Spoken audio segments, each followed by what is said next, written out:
A Werewolf Shifter Romance, written by Amelia Hart. Chapter 1, Shadows and Ash. The castle stood silent under a moonless sky when Torsten arrived 3 days ahead of schedule. His patrol along the northern territories had concluded faster than anticipated. No signs of encroachment. No rival packs testing boundaries. The peace should have been comforting. But his wolf remained restless beneath his skin, pacing with an unease he could not name. Rather than wake the guards at the main gate, Torsten approached through the eastern path that led to the service entrance near the kitchens. His boots made no sound on the frost-hardened earth. Years of tracking prey had taught him how to move through darkness without disturbing it. The leather and furs he wore, traditional vestments of his position, carried the scent of pine smoke and winter wind. He was Alpha King, not merely lord of one pack, but sovereign over all shifter territories from the Iron Mountains to the coastal cliffs. At 32, he had held this authority for 5 years, ever since his father fell defending their borders. 3 years ago, he lost his Luna to an ambush. Since then, something vital had been missing, a hollowness that no amount of duty could fill. The kitchen door opened without resistance. He stepped into warmth and the lingering smell of bread baked hours earlier. The great hearth dominated one wall, its stones blackened by generations of use. Torsten expected emptiness at this hour, the hour between midnight and dawn, when even the most diligent servant slept. Instead, he found her. A young woman knelt before the hearth, her back to him as she scraped ash from the stones with methodical precision. She wore a simple dress of undyed linen, the fabric thin and worn, patched in several places. Her dark hair hung in a braid down her spine, strands escaping to frame a face he could only see in profile. She worked quickly, silently, as though afraid to disturb the night itself. Torsten recognized her immediately. Sable, daughter of Beta Ulrich, his father's most trusted advisor and now his own. He had seen her occasionally over the years, always in the background, always silent. She rarely attended gatherings, and when she did, she remained at the edges, eyes downcast. He realized with uncomfortable clarity that he knew almost nothing about her beyond her name and parentage. He took a step forward, intending to announce his presence rather than startle her. But the floorboard creaked beneath his weight. Sable's reaction was immediate and visceral. She jerked upright, spinning toward the sound. The movement pulled her dress tight across her shoulders, and the worn fabric tore further at the seam. The right side of her bodice fell away, exposing her shoulder and the upper curve of her back. What Torsten saw made his wolf surge forward with sudden, violent fury. Her skin was a landscape of brutality. Fresh welts, angry and red, crossed older scars that had healed white and raised. The pattern was unmistakable to anyone with military training. These were not accidental injuries. These were deliberate, systematic, administered with precision designed to cause maximum pain while avoiding permanent damage to vital areas. Sable gasped, her green eyes wide with terror as she recognized him. She grabbed at the torn fabric, trying desperately to cover herself, but her hands shook so violently she could barely hold it in place. "Your Majesty," she whispered, the words catching in her throat. She dropped into an awkward curtsy, wincing as the movement pulled at her injuries. "I did not know you had returned. I was just finishing the hearth before morning. I will leave at once." "Stop." Torsten's voice came out harder than he intended. His wolf was too close to the surface, responding to the scent of blood and fear that filled the small space. He forced himself to gentle his tone. "Stand up. Do not bow." She obeyed, but kept her eyes fixed on the floor. Her whole body trembled. The fear scent intensified, sharp and acrid. It made something twist painfully in his chest. "How did you get those marks?" he asked, though he already suspected the answer. The pattern was too familiar. He had seen it before on soldiers being disciplined for severe infractions. "I fell," Sable said quickly. Too quickly. "Yesterday I fell down the stairs carrying water. It was clumsy of me. Look at me." She flinched at the command but raised her eyes. In the dim firelight, he could see they were a striking green, the color of new leaves in spring. They were also filled with such profound terror that it made his breath catch. This was not the fear of someone caught doing something wrong. This was the fear of someone who expected violence. Those marks were not made by falling, Torsten said carefully. He kept his distance, sensing that if he moved closer she might bolt. Those are whip marks. From a training lash, specifically. The kind used in the practice yards for soldiers who break formation. Her lips pressed together. She said nothing, but her hands twisted in the torn fabric of her dress until her knuckles went white. Who did this to you? No one, Your Majesty. I told you. I fell. Sable. He made her name a gentle question rather than a demand. I can see at least 24 scars on your back. And those are only the ones visible. Some of them are years old. You did not get those from falling. Tears gathered in her eyes, but she blinked them back with fierce determination. Please, she whispered. Please, I must return home before dawn. If I am late, there will be consequences. The careful phrasing told him everything. Consequences. Not from neglecting her duties, but from someone who monitored her movements. Someone who would punish tardiness. Torsten's hands curled into fists at his sides. His wolf snarled inside his mind, demanding to know who had done this, demanding blood and retribution. He forced the rage down, knowing it would only terrify her further. Turn around, he said quietly. Let me see your back. Your Majesty, please. That was not a request. She turned slowly, lowering the torn fabric completely. What he saw made his vision go red at the edges. The fresh welts were even worse than he had initially thought. Some had broken the skin, leaving thin lines of dried blood, but it was the older scars that truly horrified him. Layers upon layers of them, crisscrossing her entire back from shoulders to waist. Some were thin lines, others thick and ropey from improper healing.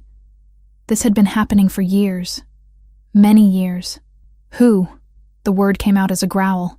His wolf was too close now, pushing against his control. Tell me who did this.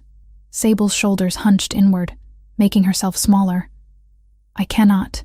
Cannot or will not. It does not matter. Her voice was barely audible. Please, Your Majesty, I am no one. I am less than no one. What happens to me is of no concern to anyone. I just need to finish my work and go home. Less than no one? Torsten moved closer, unable to stop himself. She tensed but did not flee. You are the daughter of my beta. You are a member of this pack. That makes you very much my concern. My father would not agree with that assessment. The words slipped out before she could stop them. Her eyes went wide with horror at her own admission. I did not. Understanding crashed over Torsten with sickening clarity. The military precision of the scars, the access to training weapons, the authority to discipline without question, the careful isolation that had kept her invisible for years. Beta Ulrich, her own father. Show me your arms, he said, his voice deadly calm. Your Majesty, now. She pulled up her sleeves with shaking hands. More scars. Burns from hot metal on her forearms. Bruises in various stages of healing circling her wrists where she had been restrained. The wolf inside Torsten howled for release. He wanted to shift, to hunt, to tear apart whoever had done this. But the girl in front of him was already terrified. If he lost control now, he would only make it worse. You will not return home tonight, he said with absolute finality. There are servant quarters here in the castle. You will sleep there. I cannot. Panic edged into her voice. There will be. Please, Your Majesty, you do not understand. I understand perfectly. Torsten met her eyes, letting her see the cold fury he felt. And I am telling you that you will not leave this castle tonight. That is a direct order from your Alpha King. Do you intend to disobey? She stared at him, trapped between two sources of authority and clearly expecting punishment regardless of which she chose. Finally, she whispered, No, Your Majesty. Good. He moved to the door and called out. A guard appeared within moments, looking surprised to see the king. Escort this woman to the eastern servant quarters. Give her a room with a lock on the inside. She is not to leave, and no one is to disturb her. Post a guard if necessary. The guard glanced at Sable with curiosity, but had the sense not to ask questions. Yes, Your Majesty. Sable looked at Torsten one more time. There was no gratitude in her expression, only exhaustion and resignation. She expected this protection to be temporary. She expected to eventually pay for this night of safety. As the guard led her away, Torsten stood alone in the kitchen. The smell of her blood still hung in the air, mixing with old fear and newer desperation. His wolf circled restlessly, unsatisfied with merely removing her from immediate danger. It wanted more. It wanted justice. It wanted to understand why his wolf cared so much about someone he barely knew. He ran a hand through his dark hair, feeling the weight of his beard against his palm. 3 years since Astrid's death, and he had felt nothing. No interest in potential mates, no desire for connection. He had assumed that part of him had died with her. But standing in this kitchen, looking at the blood-stained ash where Sable had been working, he felt something stir. Not attraction. Not yet. Something more fundamental. A bone-deep certainty that she was important. That what happened to her mattered in ways he could not yet explain. Dawn would come in a few hours. He needed to sleep, to think clearly before taking action. But he knew sleep would not come. Every time he closed his eyes, he would see those scars. Every time he breathed, he would smell that fear. His beta, Ulrich, who had served his father for decades, who had pledged loyalty to Torsten himself, who sat in council meetings and made decisions about pack law and justice. That same man went home and systematically brutalized his own daughter. How many others knew? How many had seen and said nothing? How long had she been invisible, suffering in silence while the rest of them went about their duties? Torsten walked to where she had been kneeling. Her cleaning cloth lay abandoned on the stones, stained with ash and blood where her wounds had seeped through her dress. He picked it up, the fabric rough against his palm. Tomorrow, he would begin asking questions. Tomorrow, he would start unraveling the truth. But tonight, he would stand here in this kitchen and acknowledge a fundamental failure. He was Alpha King. He was supposed to protect his people, and he had not even known one of them needed protecting. His wolf growled low and furious. And for once, Torsten agreed completely. Someone would answer for this. Someone would pay. But first, he needed to understand. And then he needed to make sure Sable never went back to that house again. Chapter 2. Hidden Truths. Torsten did not sleep that night. He stood on the battlements watching the eastern sky gradually lighten from black to deep blue to pale gray. Somewhere in the servant quarters below, Sable was either sleeping or lying awake, probably wondering what fresh hell this intervention would bring her.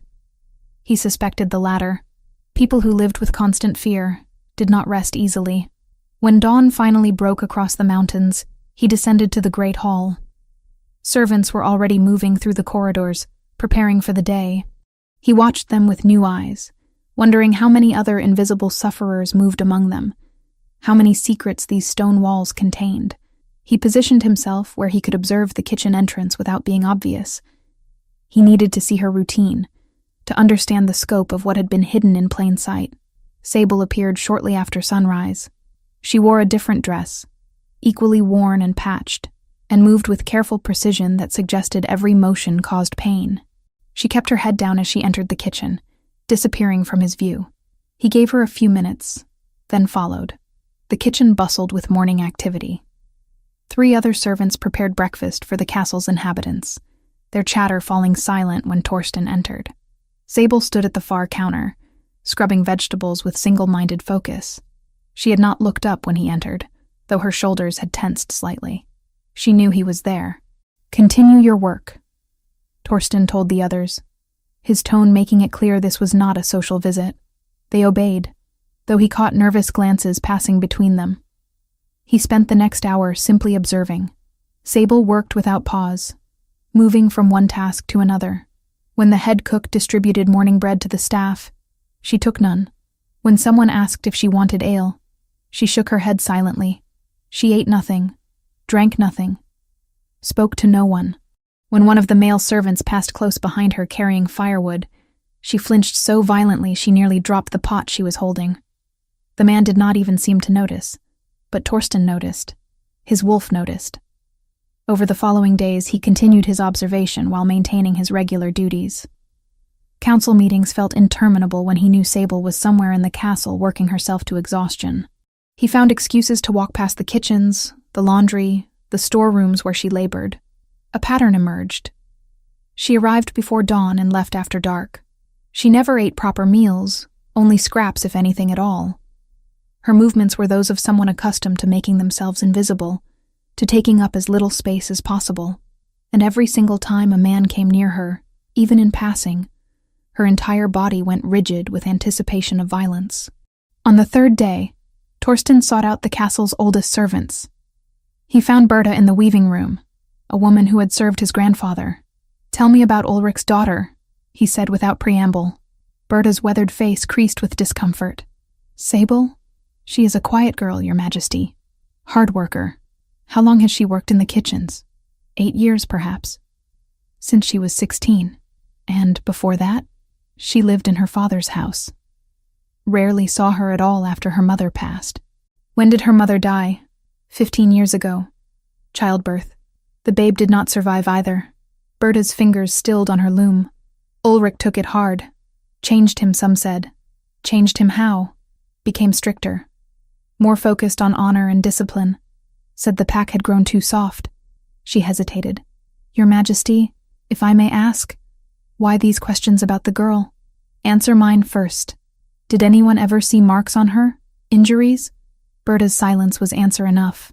"You saw," Torsten said flatly, and said nothing. "It was not our place," she whispered. "Ulrich is Beta. He has authority over his own household, and the girl never complained, never asked for help. What were we to do?" Torsten left without responding because he did not trust himself to speak. His wolf raged against the injustice of it. Not just Ulrich's abuse, but the collective failure of everyone who had seen and chosen convenience over compassion. He went to the records room next, pulling dusty volumes that chronicled pack ceremonies and official proceedings. It took him most of the afternoon, but he finally found what he was looking for. 8 years ago, a ceremony of maturity. All young shifters underwent their first formal transformation before the pack at age 16, proving their ability to control the change. It was tradition, celebration, a rite of passage. Sable's entry was brief and clinical. Transformation incomplete. Subject experienced partial shift only, accompanied by severe distress. Ceremony concluded early. Beta Ulrich requests authority to provide private instruction and discipline at home to correct deficiency. The Alpha King at the time, Torsten's father, had granted the request. His signature marked the bottom of the page. Torsten sat back, a sick feeling settling in his stomach. His father had been a good man, a strong leader, but he had trusted Ulrich implicitly, never questioning what discipline might entail.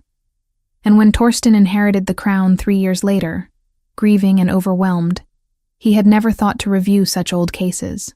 Incomplete transformation was not unheard of.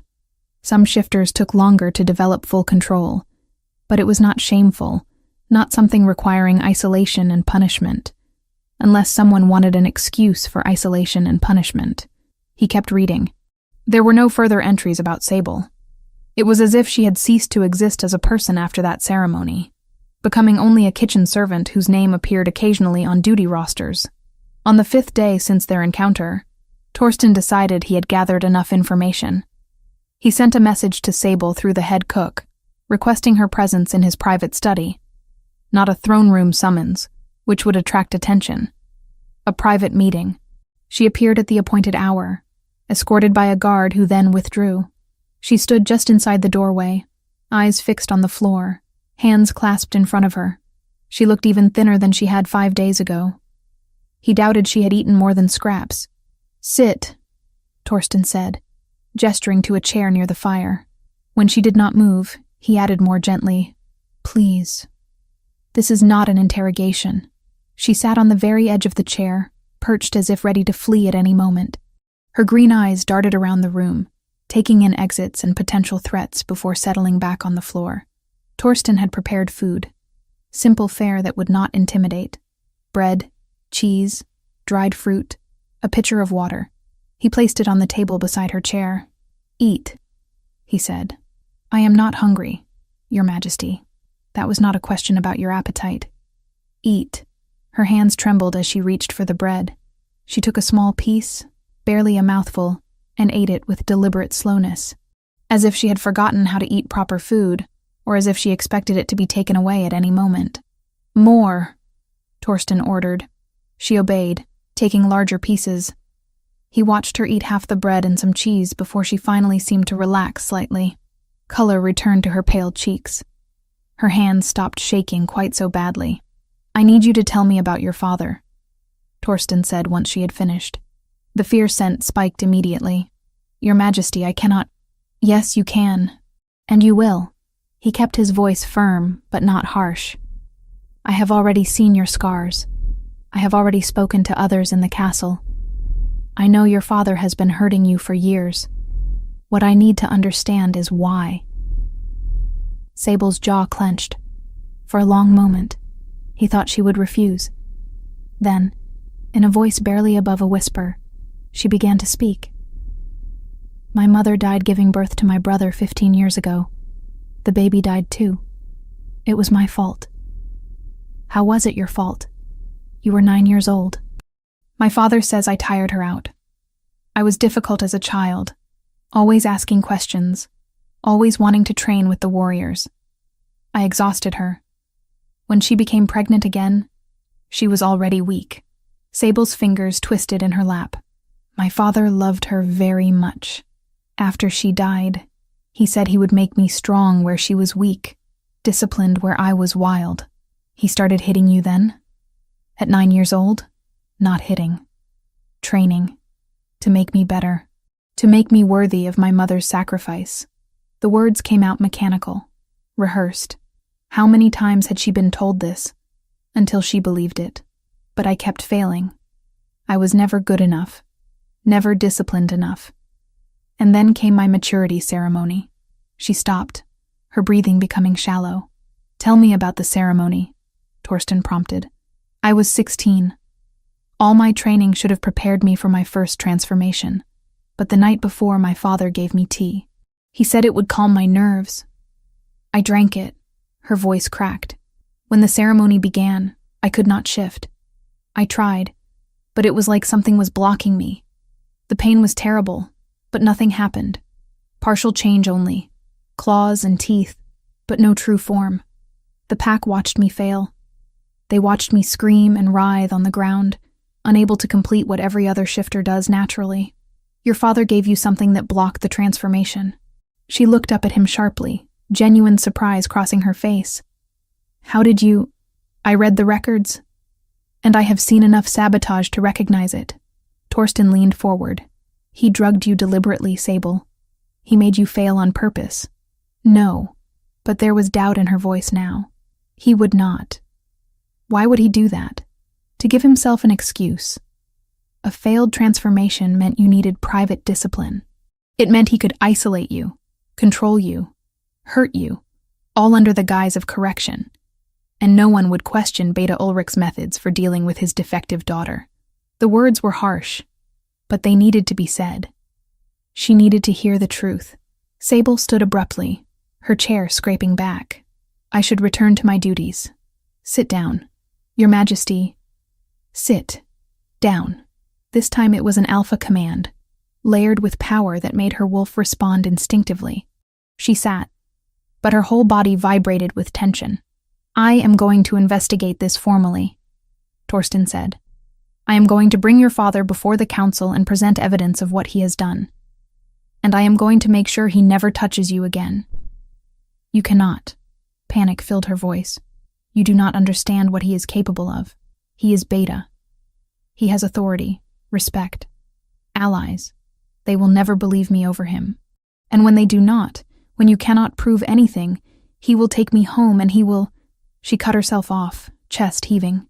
He will not take you anywhere. You are under my protection now. Protection.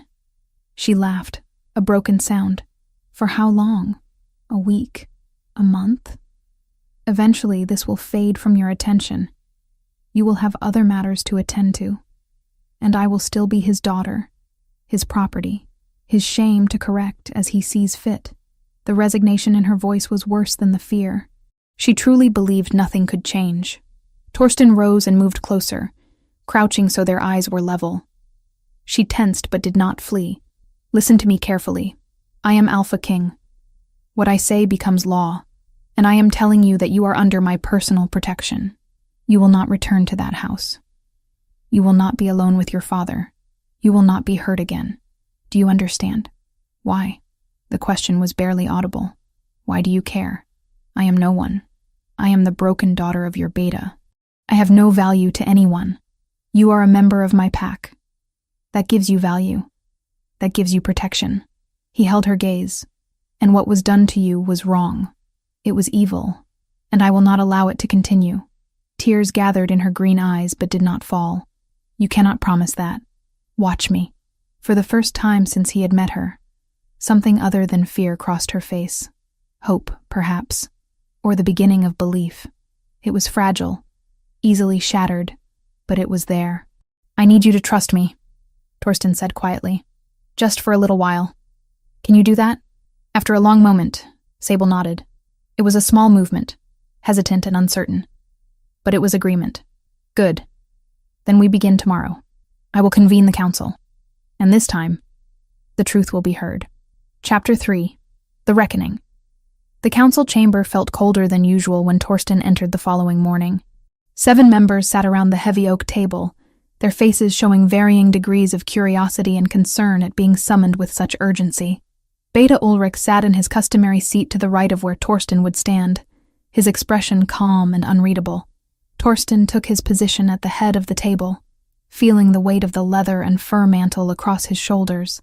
His beard was freshly trimmed, his bearing that of absolute authority. This would be no casual discussion. This was judgment. I have called you here to address a matter of grave concern, he began, his voice carrying clearly through the stone chamber.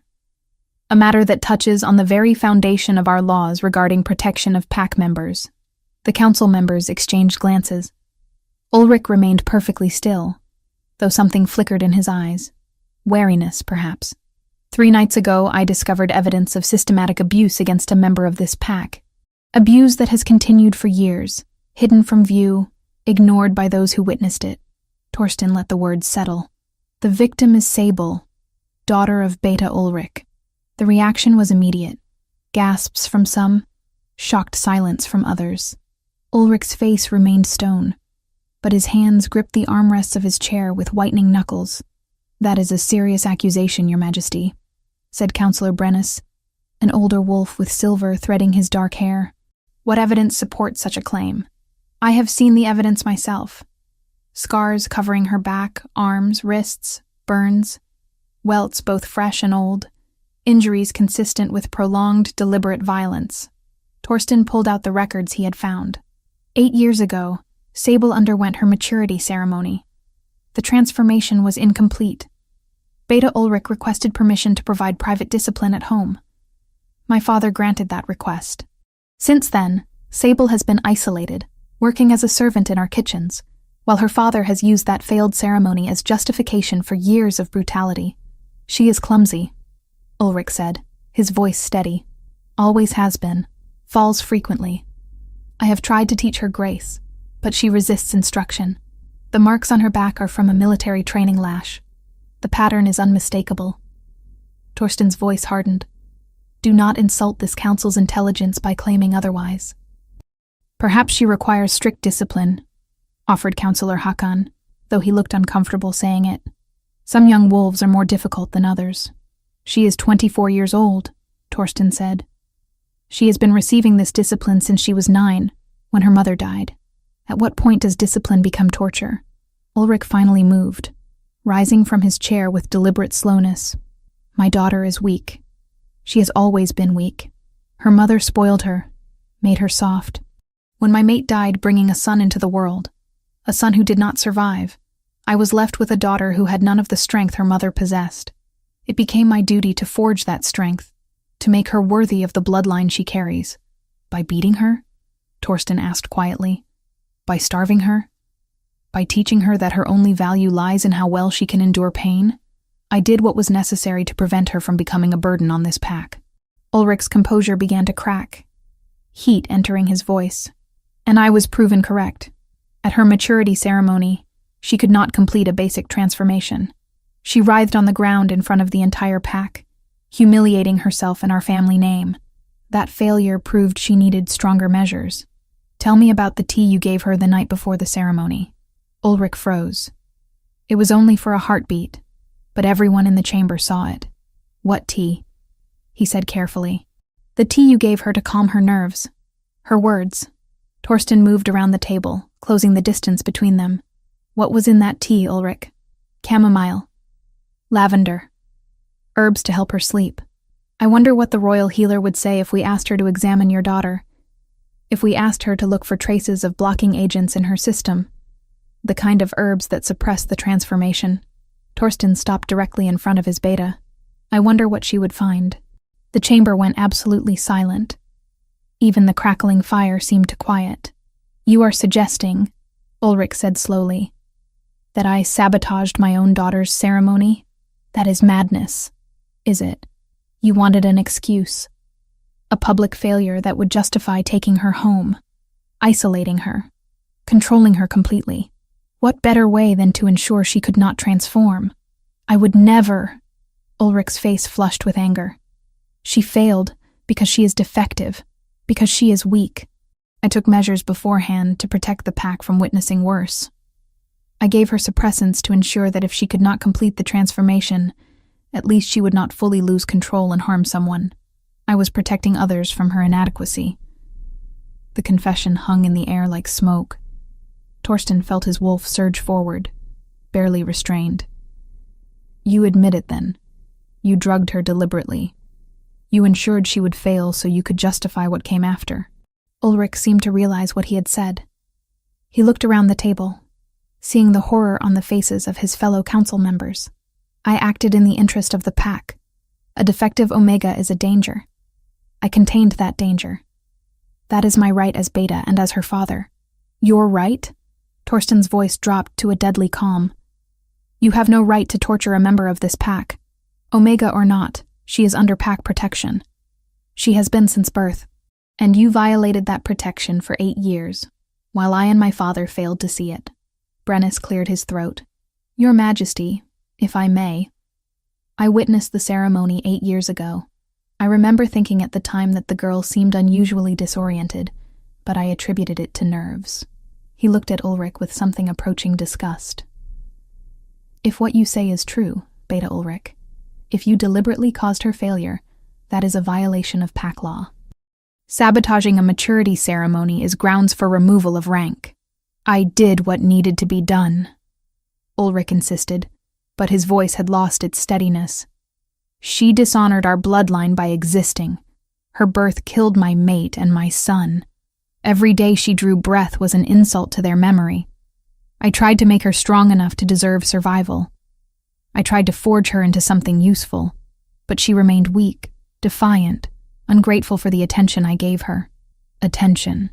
Torsten repeated the word as if tasting poison. You call years of beatings attention? I call it necessary correction for an Omega who could not even manage a basic transformation. Because you prevented it. The shout echoed off the stone walls. Torsten's wolf was so close now, his eyes flashing amber. You destroyed her ability, and then punished her for the destruction. You blamed a child for her mother's death and spent 15 years making her pay for the crime of surviving. Another council member spoke up. Aldwin, who rarely contributed but whose opinion carried weight. I must confess something. 3 years ago, I saw the girl in the market. She was carrying supplies for the kitchens. Her sleeve had slipped, and I saw burn marks on her arms. When I asked about it, she claimed an accident with hot oil. I suspected otherwise, but Ulrich was Beta. His authority over his household was absolute. I told myself it was not my place to interfere. I too saw signs, admitted Hakan quietly. She flinched whenever men came near her. I thought perhaps she was simply timid by nature. You all saw, Torsten said, looking at each of them in turn. You all suspected. And you all chose to do nothing because it was easier than confronting a man in power. Uncomfortable silence met his accusation. They could not deny it. I will not make that mistake. Torsten turned back to Ulrich. Effective immediately, you are removed from your position as Beta. You are stripped of all advisory roles and council privileges. You will be confined to the castle prison while a formal sentence is determined. You cannot do this. Ulrich's composure finally shattered. I have served this pack for 30 years. I served your father loyally through wars and famine. I have bled for our people. And you would cast me aside for disciplining my own daughter? You tortured her. I tried to make her strong. You broke her. Torsten's voice cracked like a whip. You took a child and you systematically destroyed her until she believed she deserved the pain, until she believed she was worthless, until she could not even eat a meal without permission. She is worthless. Ulrich spat. She killed my mate. She dishonored our name. Every day I looked at her and saw my failure to produce a worthy heir. I did what any father would do when faced with such disappointment. No, Torsten's voice went deadly quiet. Any father would have loved her, would have helped her grow, would have protected her. You are no father. You are a coward who beat a child because you could not face your own grief. Ulrich lunged forward, rage overtaking reason. Guards appeared from the doorway instantly, seizing him before he could reach the Alpha King. He struggled against their grip, his face contorted with fury. You have grown weak, Ulrich snarled as they dragged him back. Ever since Astrid died, you have been weak. You let emotion cloud your judgment. You see a pretty face with sad eyes, and you forget your duty to the pack. She has bewitched you somehow, turned you against your own people. This is not about justice. This is about you trying to fill the hole your dead mate left behind. The words struck deep, but Torsten did not flinch. Take him to the cells. Post guards, no visitors. As the guards hauled Ulrich toward the door, the former Beta turned back one last time. This is not over. You will regret choosing her over me. The pack will never accept a broken Omega as anything more than what she is. And when you finally see that truth, when you realize your mistake, it will be too late. The damage will be done. The door slammed shut behind him, cutting off whatever else he might have said. Torsten stood in the sudden silence, feeling the eyes of the council on him. Does anyone else wish to voice objections to my decision? No one spoke. Good. Then we are adjourned. He left the chamber without waiting for formal dismissal, his mind already racing ahead. Ulrich was contained, but Sable did not know that yet. She would have heard that the council was convened, would be waiting in terror for the outcome. He found her exactly where he expected to, in the kitchens, scrubbing the same pot over and over with mechanical precision. Her hands were raw from the hot water and harsh soap. She did not look up when he entered, but her shoulders tensed. Come with me, Torsten said gently. She set down the pot and followed without question, without looking at anyone else in the kitchen. They walked through corridors until they reached a section of the castle she had likely never entered, the residential wing where higher-ranking pack members lived. These will be your quarters, he said, opening a door to a modest but comfortable room. You have a lock on the inside. 2 guards will be posted in the hallway at all times. No one enters without your permission. Sable stood in the doorway, staring at the room as if it were a trap. What happened at the council? Your father confessed. He admitted to sabotaging your transformation ceremony. He is being held in the cells pending formal sentencing. Her legs seemed to give out. She caught herself against the door frame, breathing hard. He will kill me.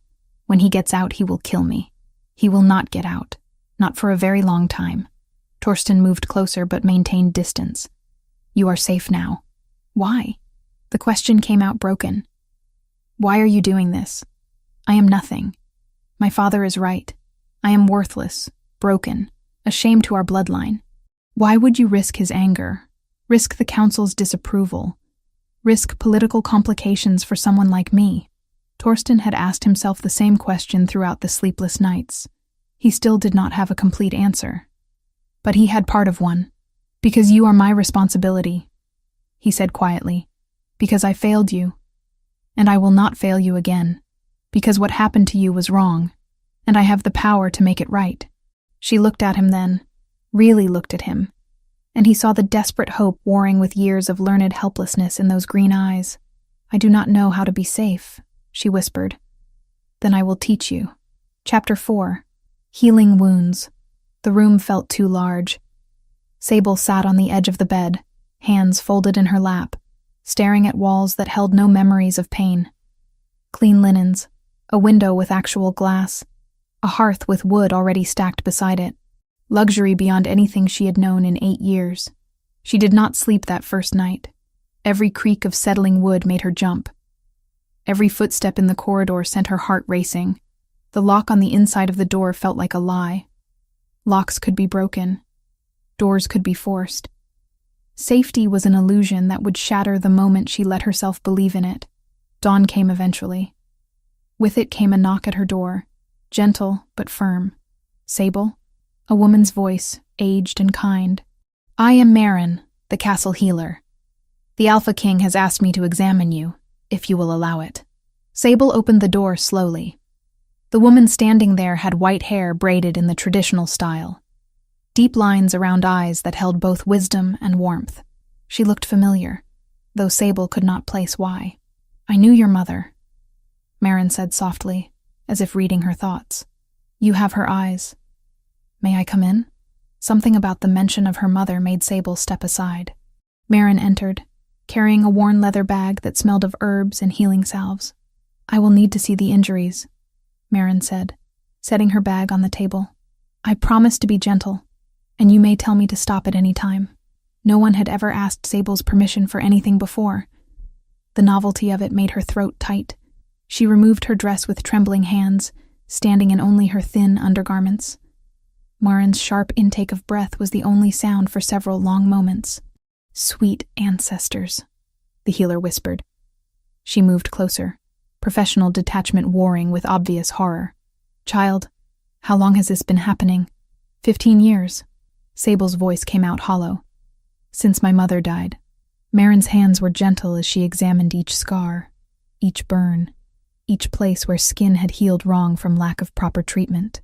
She said nothing, but Sable saw tears gathering in the old woman's eyes. The Alpha King wants to know about the transformation blocking, Sable said quietly. Can you tell? Let me check. Marin pulled out several small vials from her bag, mixing herbs with practiced efficiency. Drink this. It will make any foreign substances in your blood glow under moonlight. Sable drank the bitter mixture. Marin led her to the window where morning sun was just beginning to brighten the sky. She held Sable's wrist up to the light, examining the veins carefully. There, Marin breathed. Do you see that faint gray tinge? That is wolfsbane residue. Not the killing kind, but the suppressing kind. In your system for years, I would guess. Enough to damage your connection to your wolf without killing you outright. My father gave me tea, Sable heard herself saying. Almost every night. He said it would help me sleep, help me think clearly. It was poisoning you. Marin's voice shook with anger. Slowly, carefully, keeping you weak and disconnected from your wolf. I suspect he increased the dose before your maturity ceremony to ensure complete suppression. Can it be fixed? Yes, but it will take time. Months of treatment to purge the toxins and rebuild your connection. Teas, purification rituals, meditation to reconnect with your inner wolf. Marin squeezed her hand gently. It will not be easy, but you are stronger than you know. Sable wanted to laugh at that. Strong. She had spent 15 years being broken and had never once fought back. As if sensing her thoughts, Marin added, Survival is its own kind of strength. You endured what would have killed weaker souls. Now we teach you to thrive. Over the following days, Marin came every morning and evening. She brought salves for the scars, teas for the poison, and something Sable had forgotten existed, gentle conversation. Marin spoke of her own daughter, long since moved to a southern pack. She spoke of the weather, of castle gossip, of nothing and everything. She treated Sable like a person, not a problem to be corrected. The physical wounds began to heal. The emotional ones would take longer.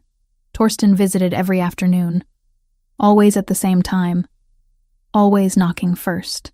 At first, Sable could barely look at him. He was Alpha King.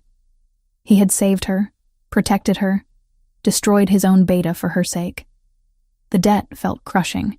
"You do not owe me anything," he said one afternoon, as if reading her mind again. They sat in her room, a careful distance between them. "This is not a transaction." "Then why?" she asked, the question that had haunted her since that first night. "Why risk so much for someone like me?" Torsten was quiet for a long moment. 3 years ago I lost someone. My Luna, Astrid. We were patrolling the northern borders when we were ambushed by a rival pack. I was separated from her during the fighting. By the time I found her, he stopped, jaw clenching. I was too late. I have carried that failure with me every day since.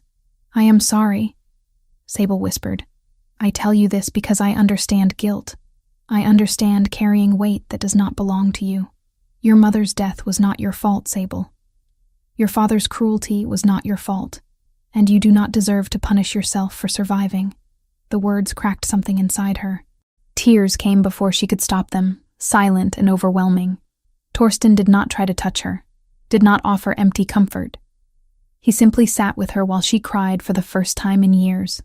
After that, their conversations came easier. He told her about the burden of leadership, about the loneliness of sitting in council chambers making decisions that affected thousands of lives.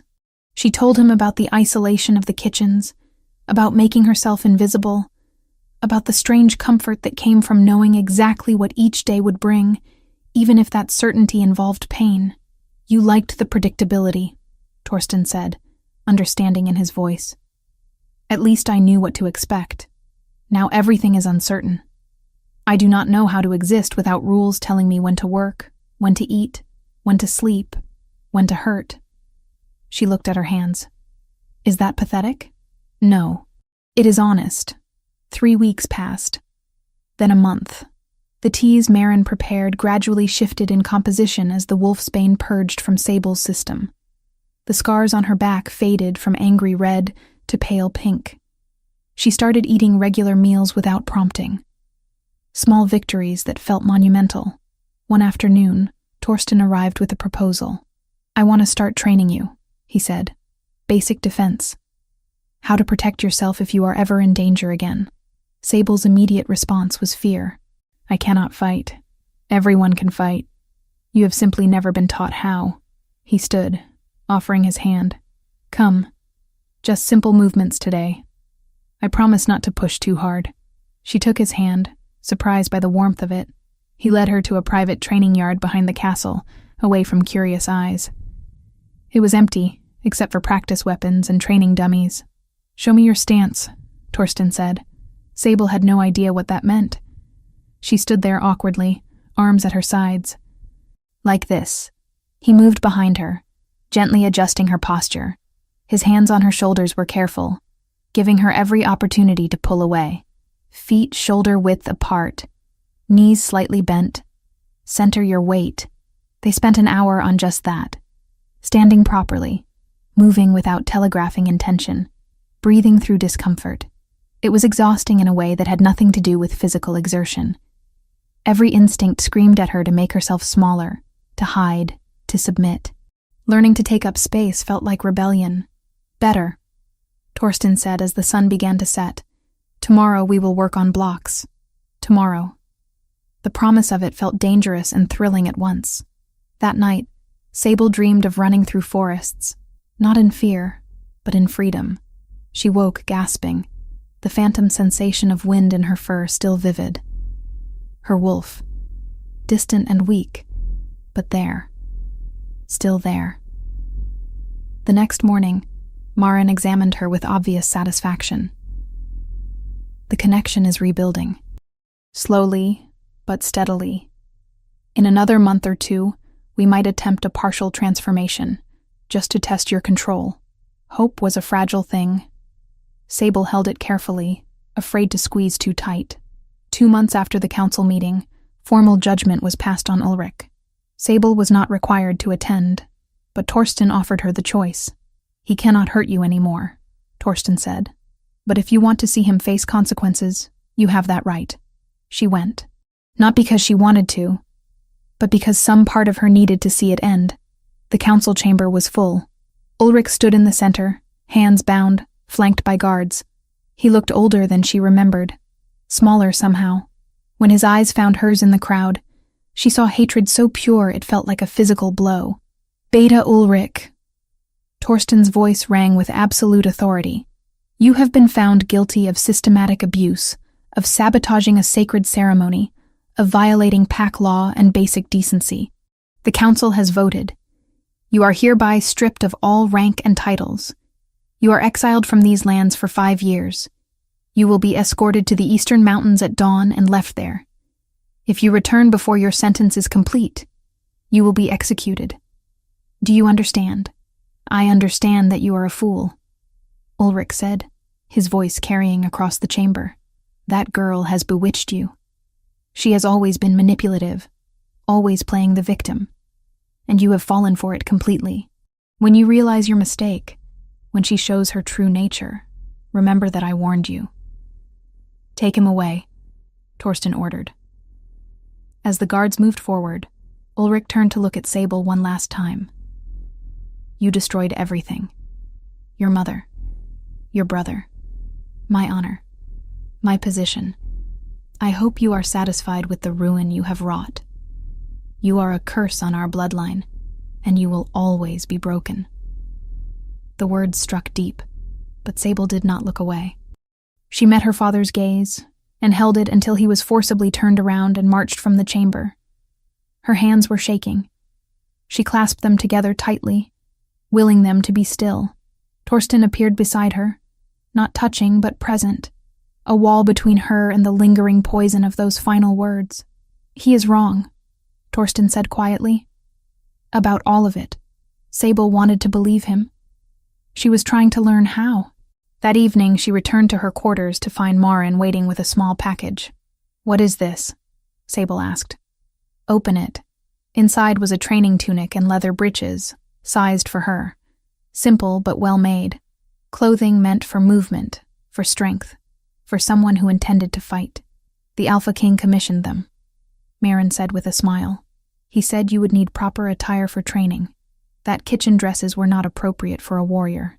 A warrior. The word felt absurd and wonderful at once.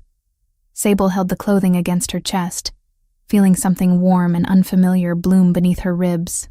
Not happiness, not yet, but maybe the beginning of it. Chapter 5. Growing connection.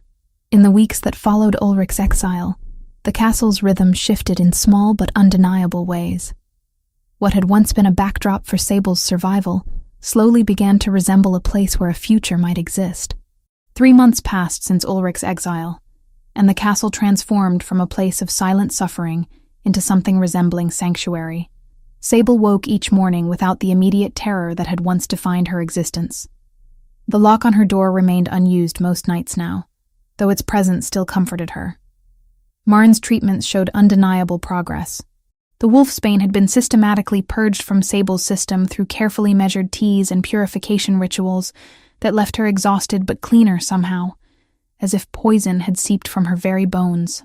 The scars on her back faded from angry red to pale silver, still present but no longer screaming their history to anyone who looked. "You are healing remarkably well," Maren said one morning as she examined Sable's arms. "The connection to your wolf is strengthening. I can feel it when I check your pulse. The rhythm is changing, becoming more synchronized with your inner nature. When can I try to shift?" Sable asked, the question both eager and terrified. "Soon. Another few weeks to be certain. Rushing it could damage the bond permanently." Maren squeezed her hand gently.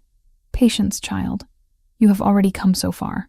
Torsten had become a constant presence in her new life, arriving each afternoon at the same hour with the reliability of sunrise.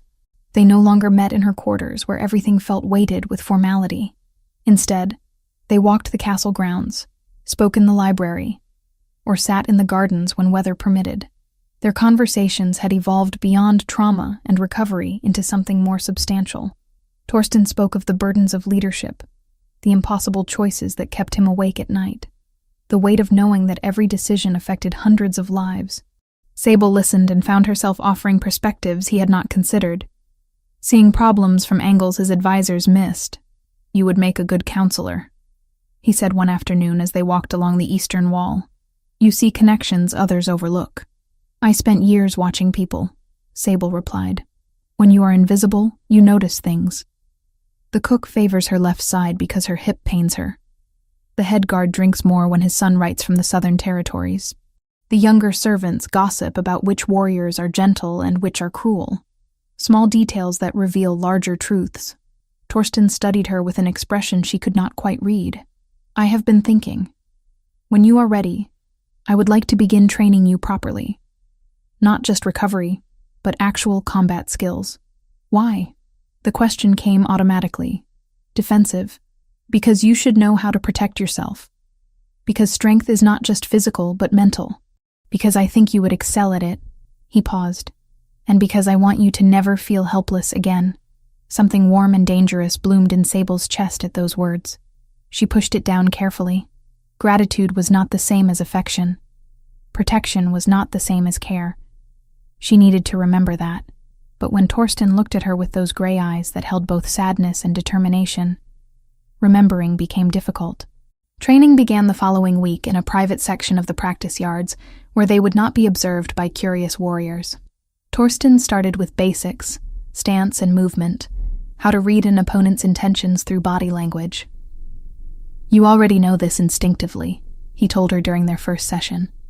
You have been reading threats your entire life. We are simply giving you tools to respond. He was right. Sable discovered that years of anticipating her father's moods had taught her to recognize aggression in its earliest stages. When Torsten moved to strike during a drill, she knew his intention before his arm fully extended. Her body responded with blocks she had not consciously learned, muscle memory built from survival. Good, Torsten said after she successfully deflected a series of attacks. You are faster than you think. They trained for an hour each morning before the castle fully woke. Sable found herself looking forward to those sessions with an anticipation that felt dangerous. It was not just the training, though she genuinely enjoyed learning to fight. It was Torsten himself, the careful way he corrected her form, the pride in his voice when she mastered a new technique, the occasional brush of his hand against hers that sent electricity through her skin. She was developing feelings for him. The realization arrived one morning as she watched him demonstrate a complicated maneuver, his movements fluid and controlled. This was not gratitude or simple attraction. This was deeper, more complicated, terrifying in its intensity. Sable tried to suppress it. He was Alpha King. She was the broken daughter of a disgraced beta. Whatever kindness he showed her came from duty, and perhaps pity, nothing more.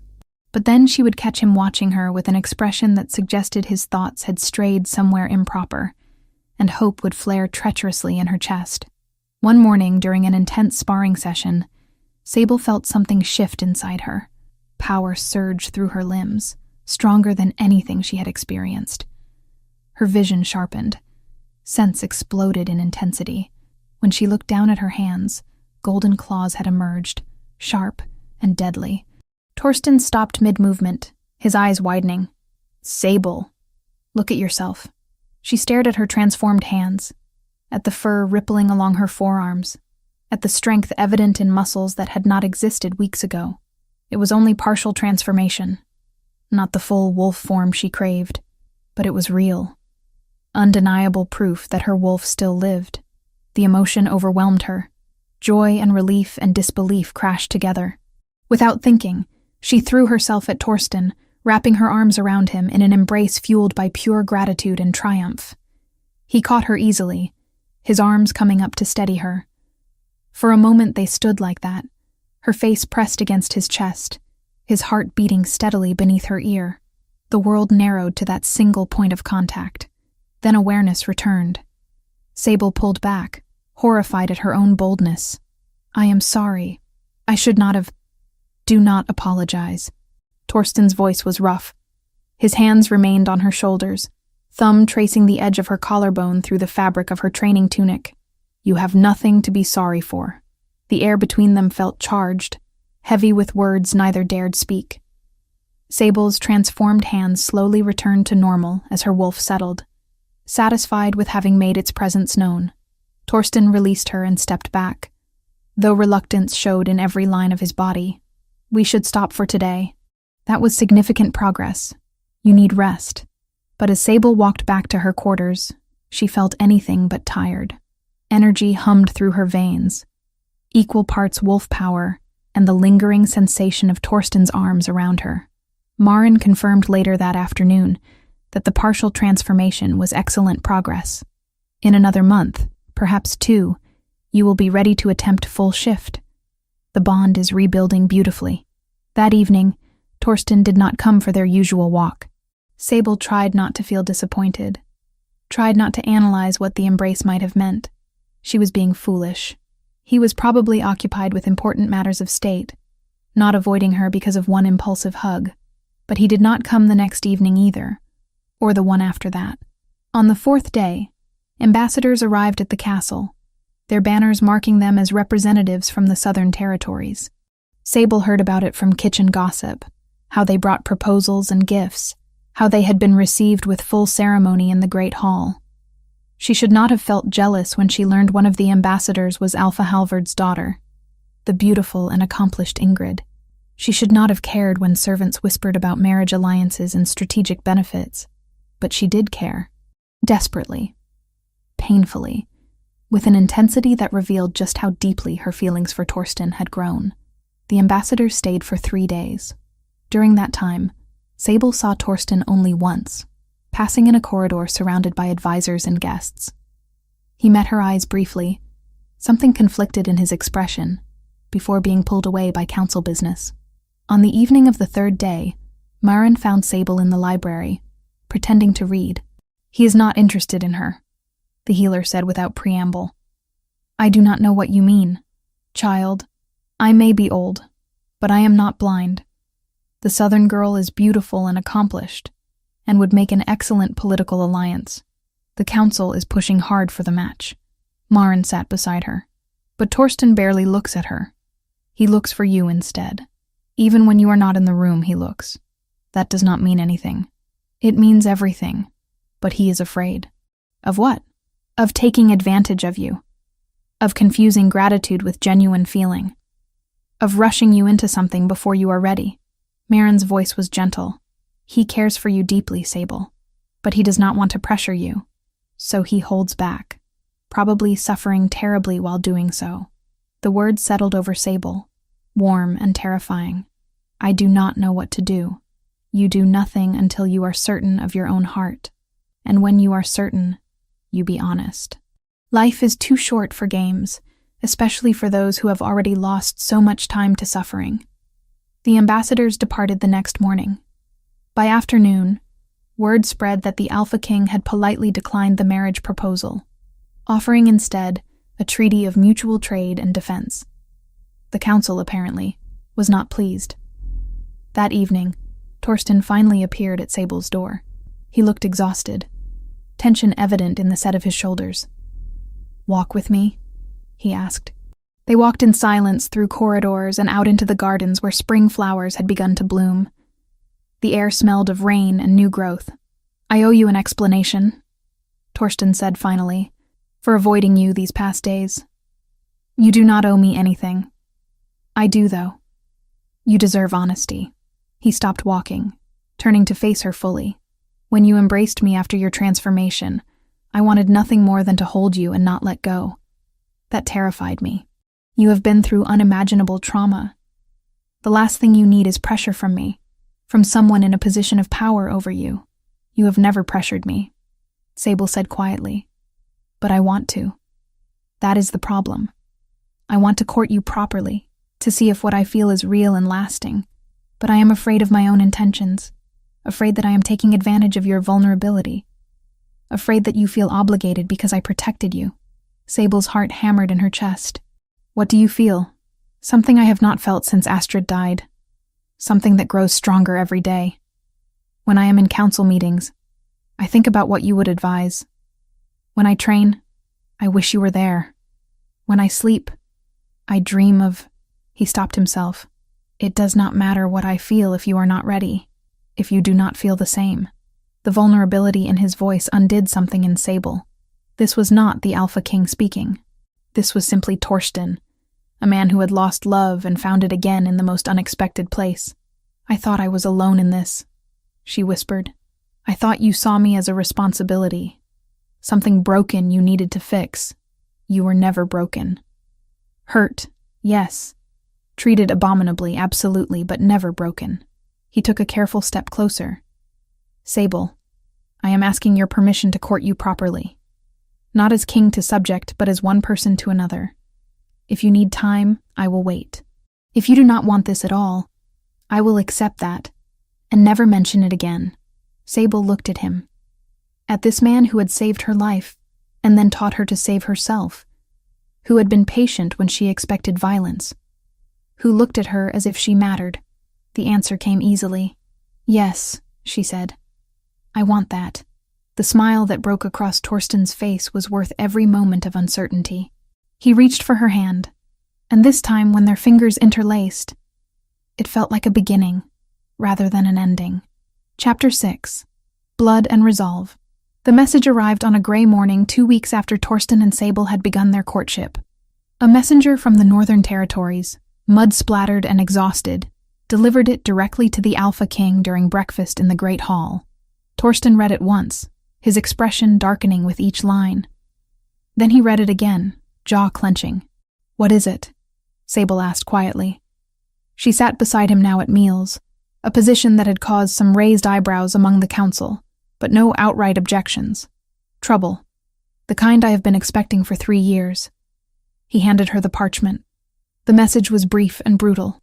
Alpha Ragnar of the Northern Pack demanded the fertile hunting territories along the border, lands that had belonged to Torsten's pack for generations. If the demand was not met within 2 weeks, Ragnar would consider it an act of hostility and respond accordingly. War, in everything but name. This is the pack that killed Astrid, Torsten said, his voice low enough that only Sable could hear. They have been testing our borders for years, waiting for a moment of weakness. They think now is that moment. Because of me, Sable realized. Because you removed your beta, and the council is divided. They see instability. They see opportunity. Torsten stood, addressing the hall. Council, war room, now. The next hours blurred into strategic planning. Maps were spread across tables, marking patrol routes and defensive positions. Messengers were dispatched to allied packs requesting support. Warriors were called from outlying territories to reinforce the castle garrison. Sable watched from the edge of the room, technically present, but not participating.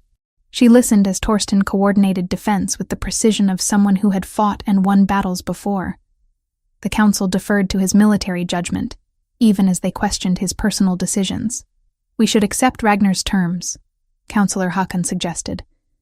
The hunting grounds are rich, yes, but not worth pack lives. If we give him those lands, he will demand more next season, Torsten replied. Appeasement does not work with wolves like Ragnar. He respects only strength. Then we fight, said Brennus. But our forces are spread thin. We need every capable warrior. That evening, as Torsten prepared patrol strategies, Sable found him in his private study. Maps covered every surface, marked with positions and movements. I want to help, she said without preamble. Torsten looked up, exhaustion evident in the lines around his eyes. You are helping. Your presence here steadies me. That is not what I mean. I want to fight. I have been training. I can defend myself now. No. The word was absolute. Absolutely not. Why? Because I am not strong enough? Because I might fail? Because I cannot lose you. The admission came out raw. Torsten set down the map he had been studying. I have already lost one person I cared about to Ragnar's pack. I will not risk you the same way. You do not have the right to make that choice for me. Sable's voice remained steady despite her racing heart. I am not a fragile thing to be protected anymore. You have spent months teaching me to be strong. Let me be strong. Being strong does not mean throwing yourself into danger unnecessarily. And being cautious does not mean hiding from every threat. She moved closer. Torsten, I have spent my entire life being told what I cannot do, what I am not capable of. Please do not become another voice in that chorus.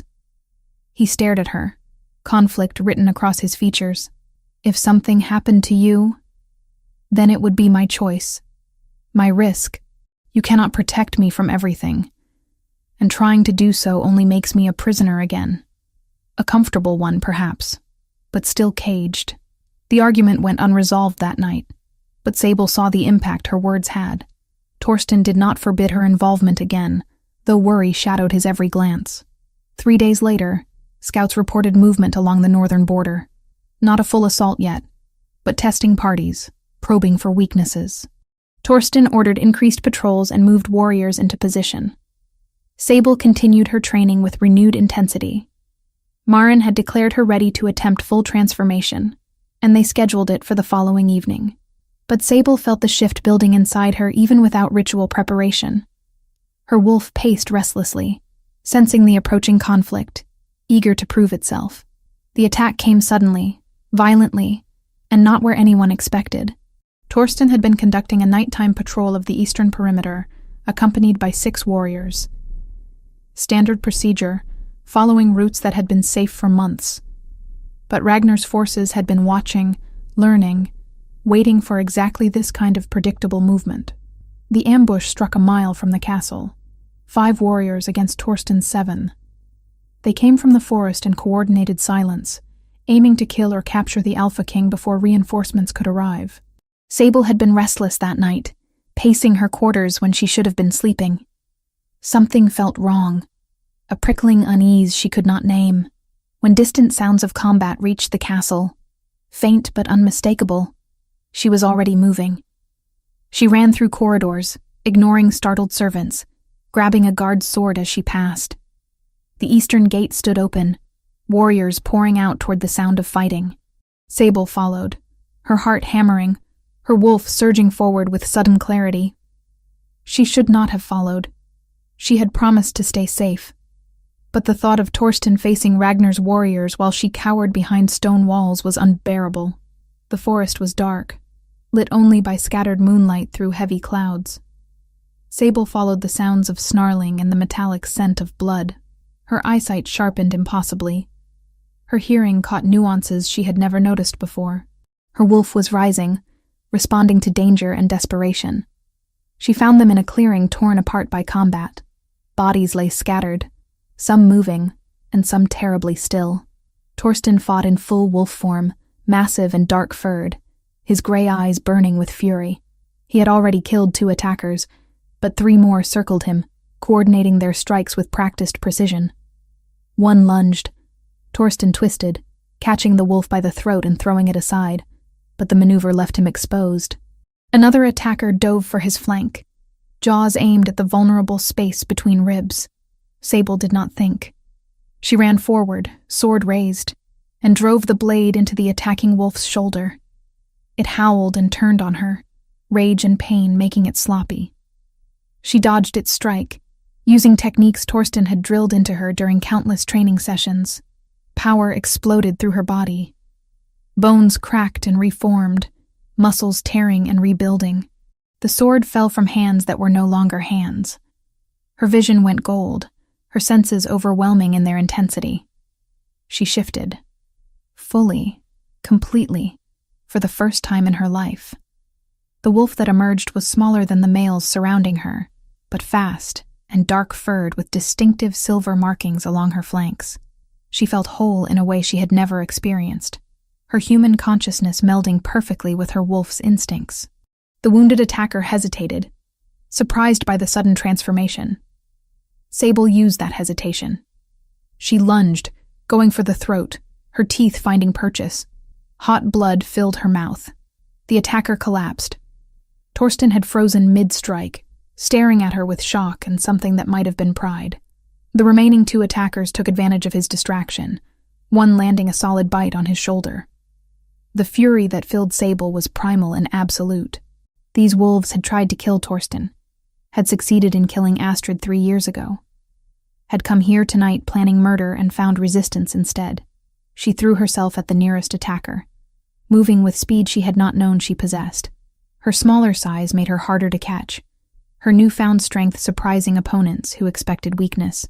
She fought with the desperation of someone who had survived 15 years of brutality and refused to be made a victim again.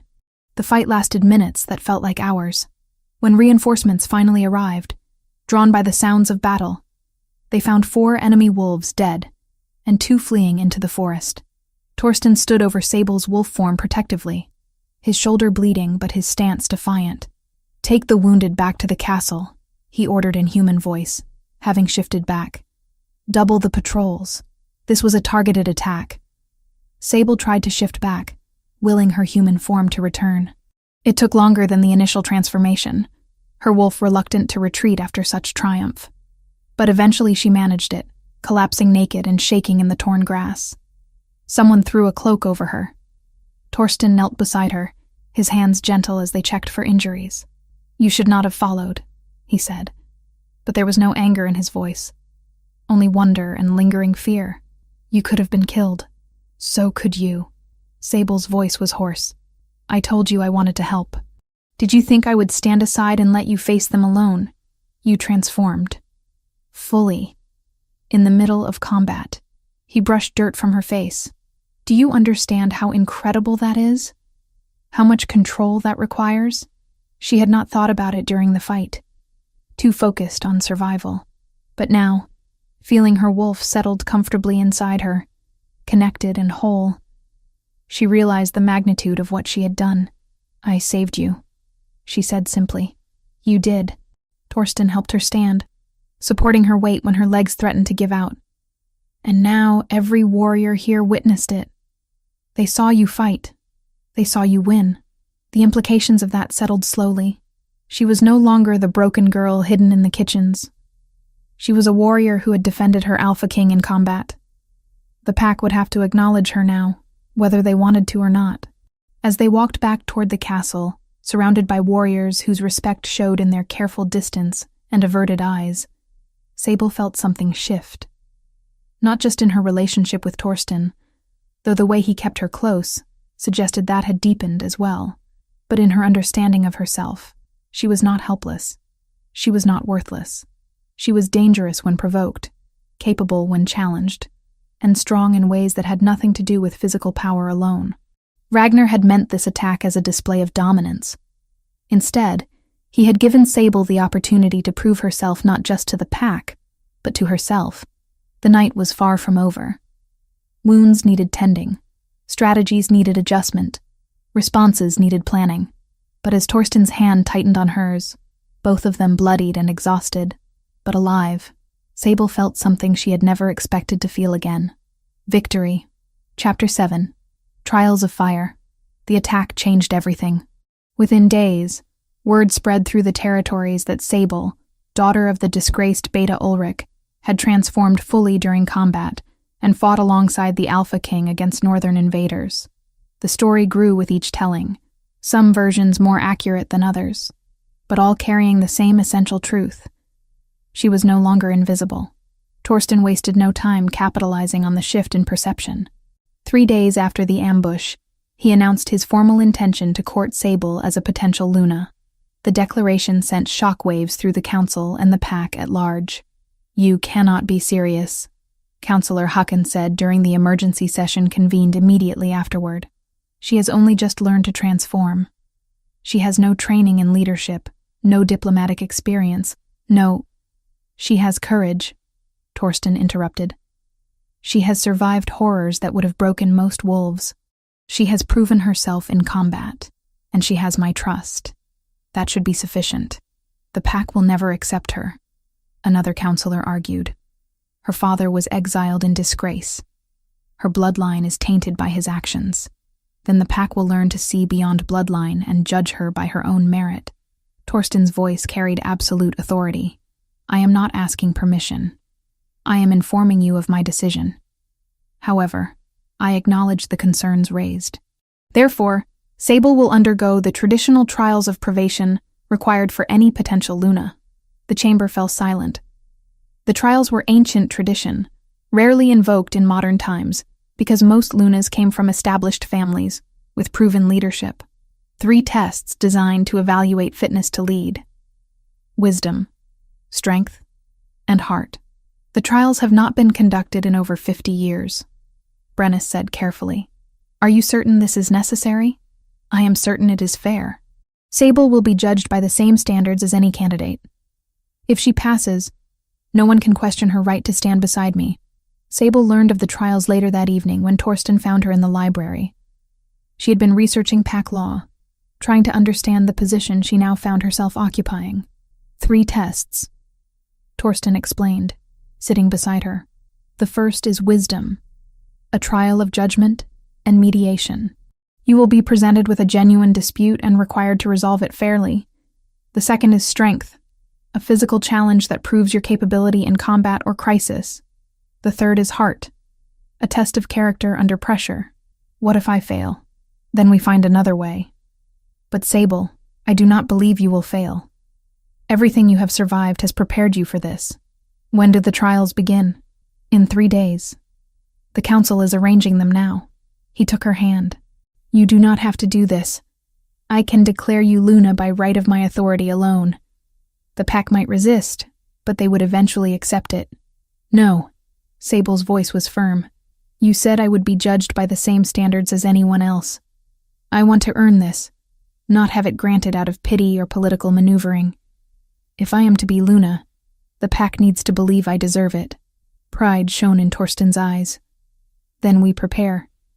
Tomorrow, we begin intensive training for the trials. The following days passed in focused preparation. Maren taught Sable about pack law and historical precedents for mediation. Torsten drilled her on combat techniques and crisis management. Brennus, surprisingly, offered advice on how to read political motivations behind seemingly simple disputes. The wisdom trial will likely involve 2 parties with legitimate grievances, he explained. Your task is not to make everyone happy, which is impossible, but to find a solution that serves the greater good while honoring tradition. The first trial commenced on a cold morning, with the entire council and dozens of pack members assembled in the great hall. Sable stood before them in formal attire, a simple but well-made dress in deep green that brought out her eyes. Torsten sat to the side, officially present as witness, but forbidden from interfering. 2 families were brought forward, both farmers whose lands bordered each other. They had been disputing hunting rights on a section of forest between their properties for 3 years. Previous attempts at mediation had failed, and tensions had escalated to the point of violence between the younger members. State your positions, Sable said, her voice steady despite her racing heart. The first farmer, an older man named Gideon, argued that his family had hunted those woods for generations, long before the neighboring family had even arrived in the territory. Tradition granted him the rights. The second farmer, a woman named Petra, countered that the forest was technically unclaimed land, open to anyone who worked hard enough to track game there. Her family needed the meat as much as Gideon's did, and denying them access based solely on who arrived first was unjust. Both had valid arguments. Both had supporters in the assembled crowd. Sable could feel the weight of judgment pressing down on her shoulders. She spent an hour questioning both parties, asking about herd sizes, family needs, hunting patterns, and seasonal variations. The council watched with expressions ranging from skepticism to curiosity. Finally, Sable made her decision. The forest will be shared, she announced, but not randomly. Gideon's family will have exclusive hunting rights during autumn and winter, when game is most plentiful and preservation techniques allow for storage. Petra's family will have exclusive rights during spring and summer, when fresh meat is needed but cannot be stored as easily. Both families will work together to maintain the forest, clearing paths and protecting it from poachers.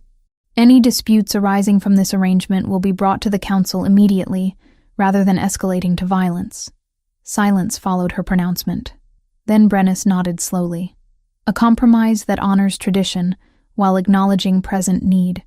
Neither family gets everything they want, but both benefit. Well reasoned. Gideon looked unhappy, but grudgingly accepted.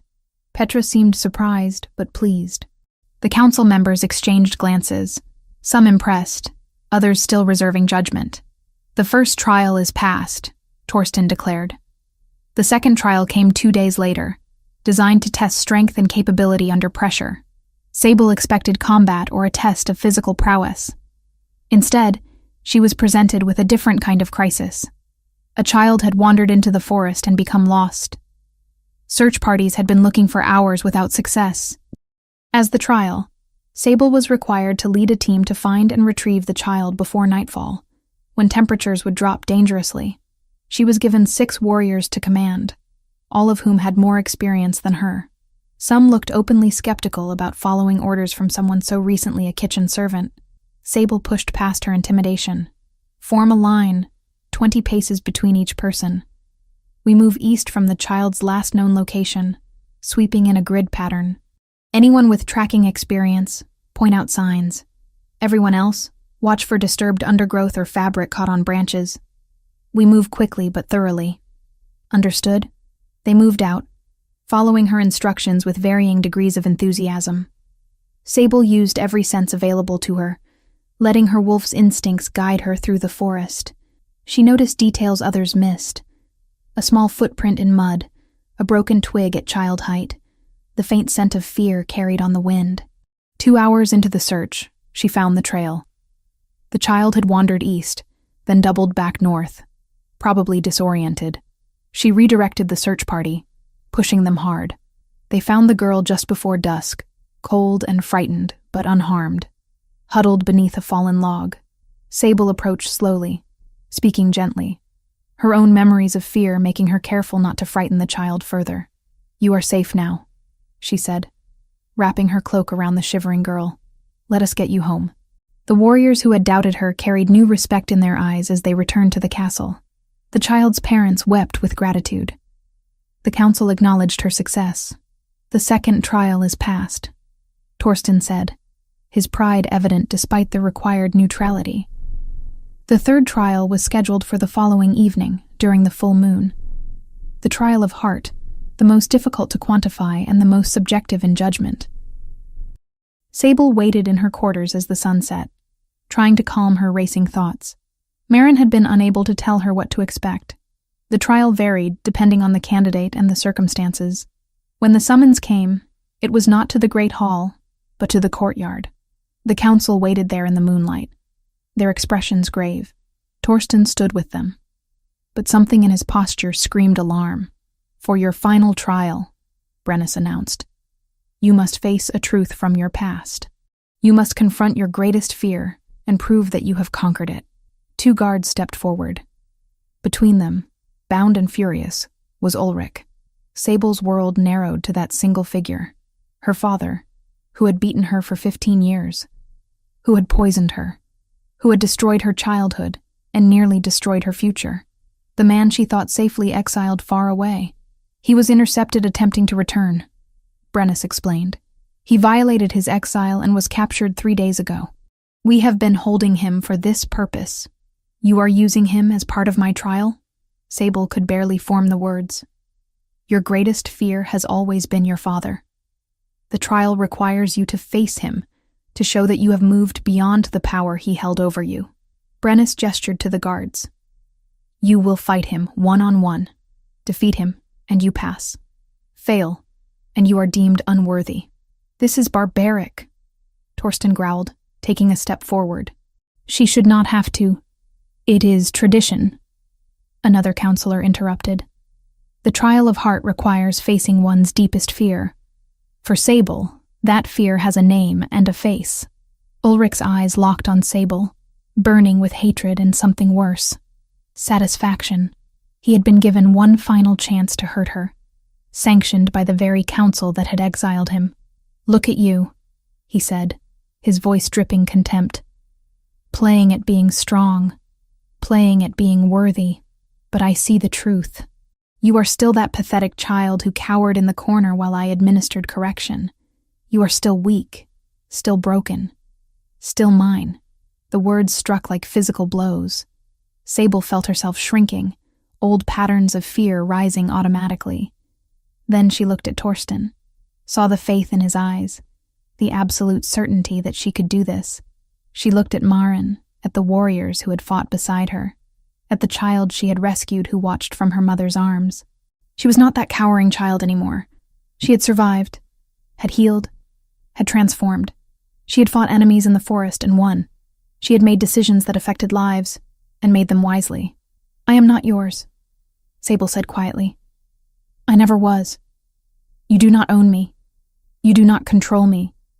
You are nothing but a bitter man who mistook cruelty for strength and pain for discipline." "Then prove it," Ulrich snarled.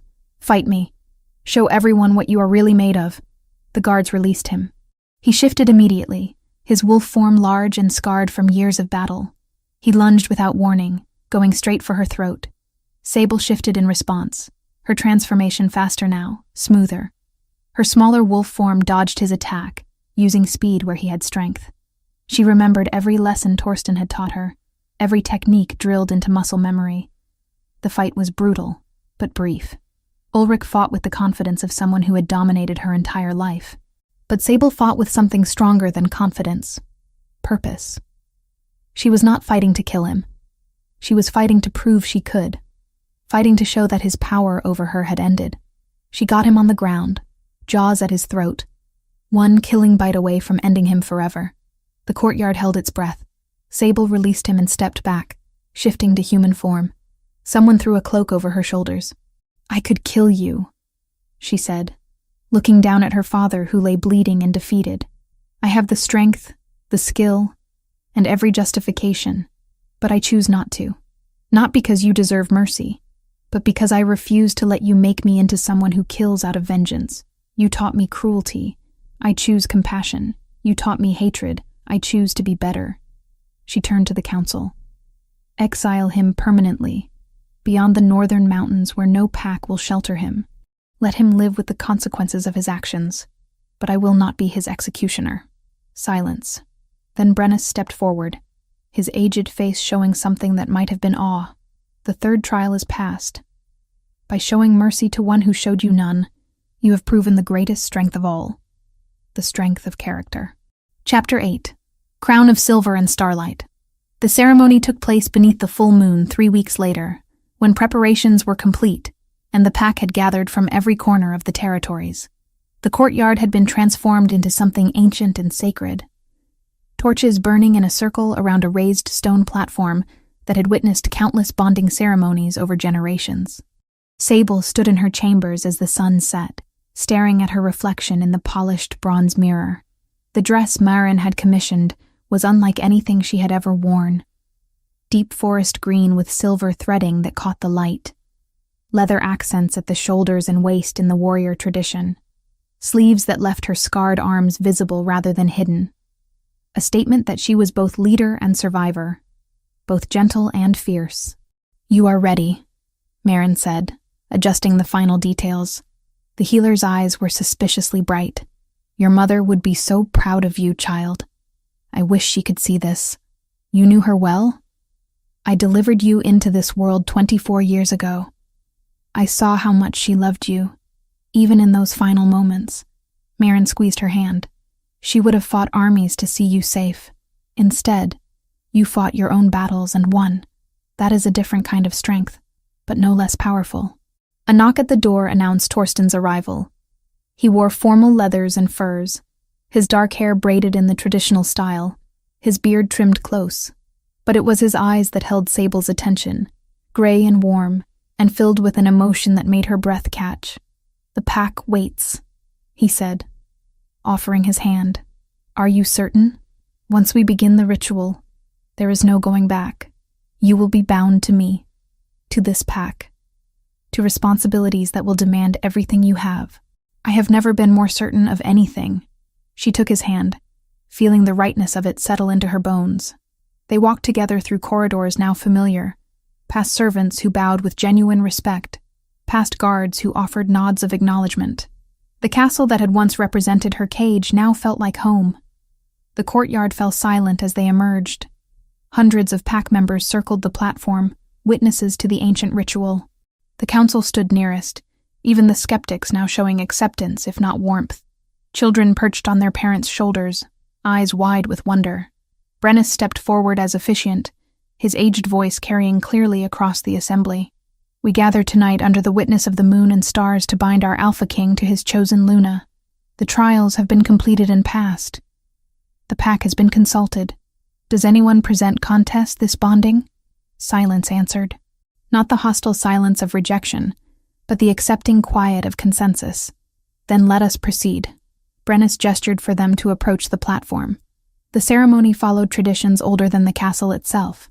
Torsten and Sable knelt facing each other, hands clasped between them. A ceremonial blade was presented, silver and ancient, used for this purpose for centuries. Blood calls to blood, Brennus intoned. Pack calls to pack. Two become one under the moon's blessing. The blade cut shallow lines across their palms. They pressed their bleeding hands together, their blood mingling as words of binding were spoken in the old tongue. Sable felt power surge through the connection, her wolf rising to meet Torsten's, recognizing and accepting the bond. Then came the marking. Torsten shifted partially, his canines lengthening. He leaned forward, his breath warm against her throat, and bit down gently over her pulse point, the claiming mark that would identify her as Luna, to every wolf who saw or scented her. Pain flared briefly, then transformed into something else entirely. Heat and connection and belonging. When he pulled back, his eyes had gone amber with his wolf's presence. Sable felt the mark settle into her skin, power thrumming through it. Her turn. She shifted partially, feeling her own canines extend, and marked him in return. His shoulder, just above his heart. She felt his sharp intake of breath, felt the bond solidify between them, unbreakable and absolute. When they separated, both breathing hard, Brennus raised his hands to the assembly. Behold your Alpha King and Luna, bound by blood and moon. Let any who would challenge this bonding speak now, or hold their peace forever. Still silence. But this time, someone began to howl, a long, ululating call of acceptance and celebration. Others joined, the sound building until the entire pack sang their approval into the night sky. Even those who had doubted, even those who had questioned, they all acknowledged the completion of the ritual. Sable's own wolf rose in response, and for the first time, she howled with her pack, not as an outsider or a victim, but as their Luna. The sound felt like freedom given voice. The formal ceremony concluded with the presentation of Luna marks. Marin stepped forward bearing ceremonial paint made from crushed silver leaves and blessed water. She drew traditional symbols across Sable's collarbones and down her arms, covering the old scars with new marks of power and authority. These signify your role as Luna, Marin explained, her voice thick with emotion. Protector of the vulnerable, voice of wisdom, heart of the pack. When the marks were complete, Torsten helped Sable stand. They turned to face the assembly together, his arm around her waist, her hand over his heart. My Luna, he said simply, and the pride in his voice echoed across the courtyard. The celebration that followed lasted until dawn. Food and drink flowed freely, music played, and pack members who had never spoken to Sable before approached with congratulations and offerings. Children brought her flowers. Warriors offered pledges of loyalty. Even the skeptical counselors bent their heads in respect. But amid the celebration, reality intruded. A messenger arrived near midnight with urgent news. Torsten read the dispatch, his expression hardening. What is it? Sable asked quietly. Ragnar. He has withdrawn his forces from our borders and sent a formal request for peace talks. The attack 3 weeks ago failed, and he has apparently decided that continued aggression is not in his interest. Torsten showed her the message. He offers a non-aggression treaty and trade agreements. Because you are strong, Sable realized. Because the pack is unified again. He sees no weakness to exploit. Partially. But also because word reached him about you. About your trials. About the bonding ceremony. About the pack's acceptance. Torsten's smile was grim. He remembers Astrid, how her loss weakened me. He expected the same vulnerability. Instead, he sees a Luna who fought beside her Alpha and earned her position through merit. It changes the calculation. Will you accept the treaty? That is not my decision alone anymore. What do you think, Luna? The title still felt strange, but Sable considered the question seriously. We accept, not because we fear him, but because peace serves the pack better than war. But we remain vigilant. Trust must be earned, not granted freely. Wise counsel. Torsten kissed her forehead. We will present it to the council tomorrow. Tonight we celebrate. Days later, when the treaty was formalized, and representatives from the southern territories had arrived to renegotiate the trade agreements they had previously offered. Sable found herself in the council chambers as a full participant rather than an observer. Alpha Halvard himself attended, along with his daughter Ingrid. "I will admit," Halvard said, studying Sable with frank appraisal, "when Torsten declined my proposal for alliance through marriage, I was offended. Now I understand why. You have proven yourself beyond any political match could have accomplished."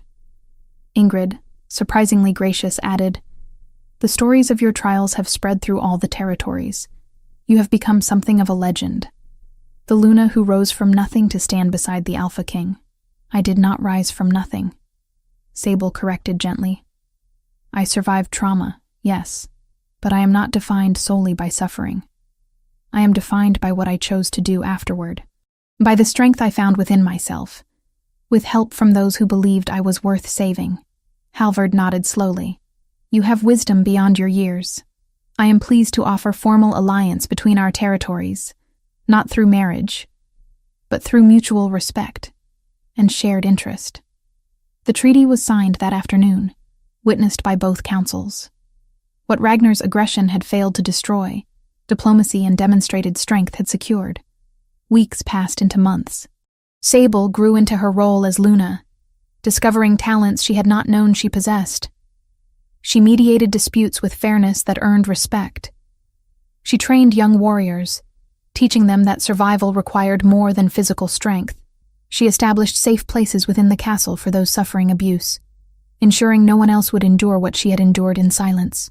Torsten watched her with undisguised admiration as she transformed not just herself, but the pack's entire approach to protecting its vulnerable members. The laws he implemented at her suggestion became models that other territories began adopting. "You have changed everything," he told her one evening, as they stood on the battlements watching the sunset. "Not just for me, but for all of us. We changed everything," Sable corrected, leaning into his warmth. "You saved me first. You taught me I could be more than what I had been told I was. And you taught me that strength is not the absence of fear or pain, but what you do despite them." Marin appeared in the doorway behind them, her expression carefully neutral, but her eyes twinkling. "Your Majesties, the Council requests your presence. There are new proposals to review regarding the expansion of the protection laws to outlying villages." Duty called, as it always would. But as Sable walked beside Torsten through the castle they now ruled together, she felt only gratitude for the path that had led here. From kitchen servant to Luna, from broken girl to powerful woman, from invisible to essential. The scars on her back would never fully disappear. The memories of 15 years of abuse would always lurk in dark corners of her mind, but they no longer defined her. They were part of her story. Yes, but not the conclusion. She had survived. She had healed. She had found love and purpose and belonging. And now, she would ensure that others found the same. That night, as the full moon rose silver and bright over the castle, 2 wolves ran through the forest together. One large and dark, one smaller with distinctive silver markings. They ran not from danger, but toward freedom, their howls blending into a song of triumph and joy. The Alpha King and his Luna, partners in every sense, leaders of a pack that had learned to see strength in unexpected places and value resilience as highly as any bloodline. And in the castle behind them, in quarters that had once housed a terrified servant girl, a single candle burned in the window. A light in the darkness, a beacon for those still suffering, a promise that change was possible. The end.